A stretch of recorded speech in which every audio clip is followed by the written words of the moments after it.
جب اس دنیا میں انسانوں کا نام و نشان تک نہیں تھا، ہر طرف صرف خاموشی تھی، نہ کوئی جانور، نہ کوئی زندگی کا نشان۔ اس وقت ایک دن اللہ رب العالمین نے اپنے تمام فرشتوں کو حکم دیا، اے میرے فرشتوں، میرے عرش عظیم کے قریب سب ہو جاؤ۔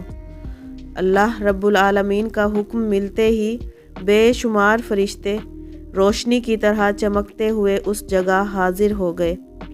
تب اللہ تعالیٰ نے فرمایا، میں زمین پر اپنا ایک نمائندہ بھیجنا چاہتا ہوں۔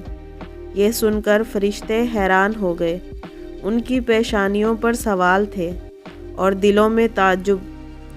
انہوں نے ادب سے عرض کیا کہ اے ہمارے پروردگار، کیا آپ ایسی مخلوق کو زمین پر بھیجنا چاہتے ہیں جو وہاں فساد کرے گی، خون خرابہ مچائے گی؟ حالانکہ ہم تو ہر وقت آپ کی تسبیح اور عبادت میں مشغول رہتے ہیں، پھر نیا خلیفہ بنانے کی کیا ضرورت ہے؟ ان کی بات سن کر اللہ رب العالمین نے فرمایا، اے میرے فرشتوں، میں وہ جانتا ہوں جو تم نہیں جانتے۔ کون میری عبادت کرے گا اور کون نافرمانی، اس کا علم صرف میرے پاس ہے۔ میں نے تم سے مشورہ نہیں مانگا، صرف بتایا ہے۔ اللہ تعالیٰ کی یہ بات سنتے ہی فرشتوں کے دل کانپ اٹھے۔ انہوں نے اپنی غلطی محسوس کی اور فوراً توبہ کر لی، پھر سجدے میں گر کر اللہ سے معافی مانگ لی۔ پھر اللہ تعالیٰ نے اپنے 4 عظیم فرشتوں کو بلایا، حضرت جبرائیل علیہ السلام، حضرت میکائیل علیہ السلام، حضرت اسرافیل علیہ السلام اور حضرت عزرائیل علیہ السلام۔ حکم ملتے ہی وہ اللہ رب العالمین کی بارگاہ میں حاضر ہوئے۔ سب سے پہلے اللہ نے حضرت جبرائیل علیہ السلام کو حکم دیا، اے جبرائیل، زمین پر جاؤ اور وہاں سے ایک مٹھی مٹی لے کر آؤ، جس سے میں اپنا خلیفہ پیدا کروں گا۔ حضرت جبرائیل علیہ السلام زمین پر تشریف لائے اور مٹی اٹھانے لگے، مگر مٹی رونے لگی، گڑ گڑا کر بولی، اے جبرائیل، مجھے کہاں لے کر جا رہے ہو؟ جبرائیل علیہ السلام نے فرمایا، میں تمہیں اللہ کے پاس لے کر جا رہا ہوں۔ وہ تم سے ایک ایسی مخلوق پیدا کریں گے جو زمین پر ان کی نمائندہ ہوگی۔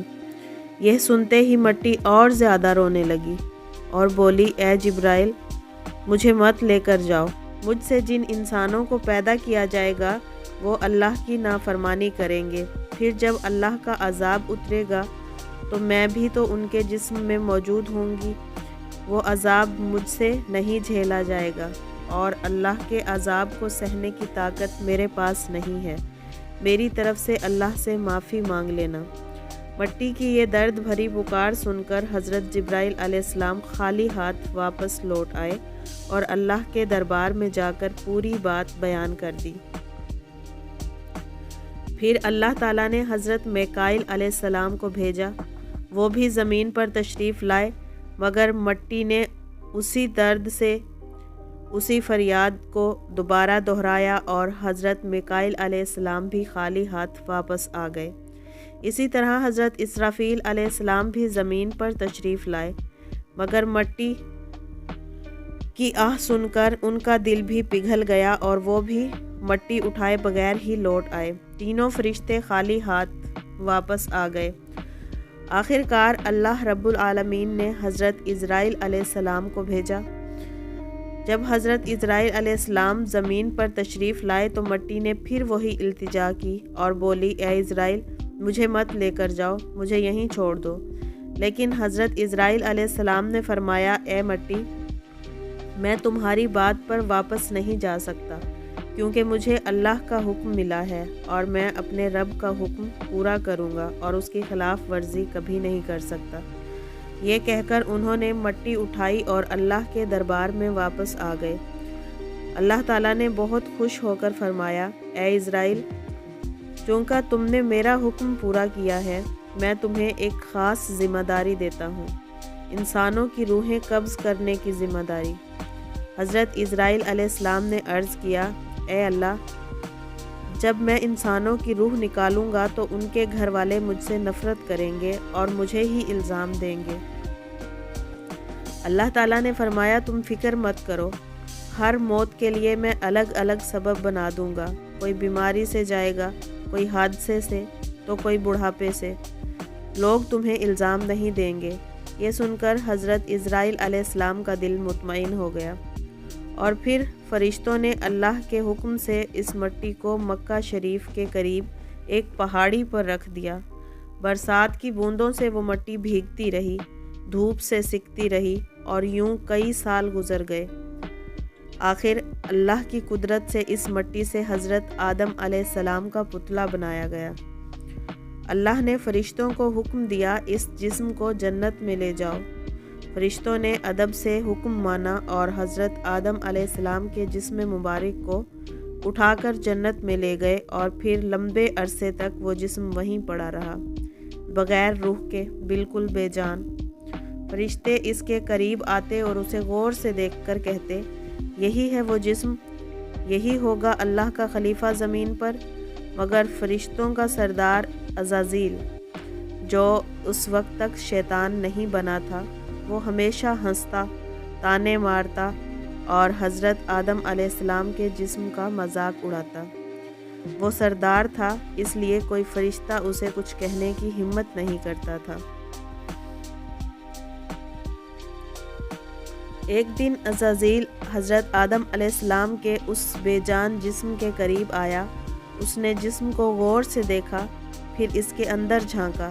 جب اس نے دیکھا کہ جسم اندر سے کھوکھلا ہے تو زور سے ہنسا اور بولا، اگر مجھے اس پر اختیار دیا گیا تو میں اسے قابو میں رکھوں گا۔ یہ مخلوق کمزور ہے، یہ میرے سامنے ٹھہر نہیں سکے گی۔ کچھ عرصہ بعد اللہ رب العالمین نے حضرت آدم علیہ السلام کے جسم میں اپنی قدرت سے روح پھونکنے کا فیصلہ فرمایا۔ جیسے ہی روح داخل ہونا شروع ہوئی، حضرت آدم علیہ السلام کے جسم میں حرکت پیدا ہوئی۔ جب روح سر تک پہنچی تو حضرت آدم علیہ السلام نے چھینک ماری۔ اللہ تعالیٰ نے فرمایا، اے آدم کہو الحمدللہ۔ حضرت آدم علیہ السلام نے فوراً کہا الحمدللہ۔ اللہ رب العالمین نے فرمایا، تم پر میری رحمت ہو اے آدم۔ پھر اللہ تعالیٰ نے تمام فرشتوں کو حکم دیا کہ میں نے آدم کو پیدا کر دیا ہے، اب تم سب اسے سجدہ کرو۔ اللہ کا حکم سنتے ہی تمام فرشتے ایک ساتھ سجدے میں گر گئے۔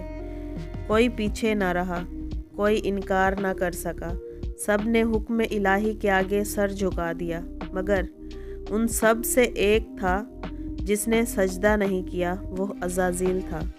اللہ تعالیٰ نے فرمایا، اے عزازیل، جب میں نے حکم دیا تو تو نے سجدہ کیوں نہیں کیا؟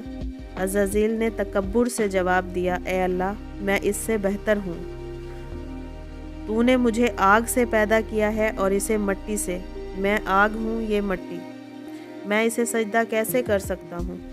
یہ سن کر اللہ رب العالمین غضب میں آئے اور فرمایا، اے عزازیل، تو نے تکبر کیا، میرے حکم سے انکار کیا، آج سے تو مردود ہے، میری رحمت سے دور کر دیا گیا ہے۔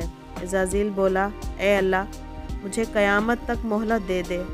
اللہ تعالیٰ نے فرمایا، تجھے مہلت دی جاتی ہے۔ پھر عزازیل، جو اب شیطان بن چکا تھا، بولا، اے اللہ، میں تیری عزت کی قسم کھا کر کہتا ہوں، میں آدم اور اس کی اولاد کو سیدھے راستے سے ضرور بھٹکاؤں گا۔ میں ان کے آگے پیچھے دائیں بائیں ہر طرف سے آؤں گا۔ اللہ رب العالمین نے فرمایا، جا، جو میرے مخلص بندے ہوں گے تو ان پر قابو نہیں پا سکے گا۔ اس کے بعد اللہ تعالیٰ نے حضرت آدم علیہ السلام کو جنت میں رکھا اور انہیں تمام چیزوں کے نام سکھائے۔ پھر فرشتوں سے فرمایا، اگر تم سچے ہو تو ان چیزوں کے نام بتاؤ۔ فرشتوں نے عاجزی سے عرض کیا کہ اے اللہ، ہمیں وہی علم ہے جو تو نے ہمیں دیا ہے، بے شک تو ہی علم والا اور حکمت والا ہے۔ پھر اللہ تعالیٰ نے حضرت آدم علیہ السلام سے فرمایا، اے آدم، ان سب چیزوں کے نام بتاؤ۔ حضرت آدم علیہ السلام نے ایک ایک چیز کا نام بتا دیا۔ یہ دیکھ کر فرشتوں نے جان لیا کہ واقعی آدم ہی زمین پر اللہ کا خلیفہ ہوگا۔ بعد میں اللہ تعالیٰ نے حضرت آدم علیہ السلام کے لیے حضرت حوا علیہ السلام کو پیدا فرمایا تاکہ انہیں سکون ملے۔ وہ تنہائی محسوس نہ کریں۔ اللہ نے فرمایا اے آدم تم اور تمہاری بیوی جنت میں رہو، جو چاہو کھاؤ، مگر اس ایک درخت کے قریب نہ جانا۔ کچھ وقت گزرنے کے بعد شیطان نے وسوسہ ڈالنا شروع کیا۔ وہ حضرت آدم اور حضرت حوا علیہ السلام سے بولا، کیا میں تمہیں ایسا درخت نہ بتاؤں جس سے تم ہمیشہ جنت میں رہو اور کبھی فنا نہ ہو؟ شیطان کے بہکاوے میں آ کر دونوں نے اس درخت کا پھل کھا لیا۔ جیسے ہی پھل کھایا ان کے لیے جنت کے پردے ہٹ گئے اور انہیں اپنی لغزش کا احساس ہوا۔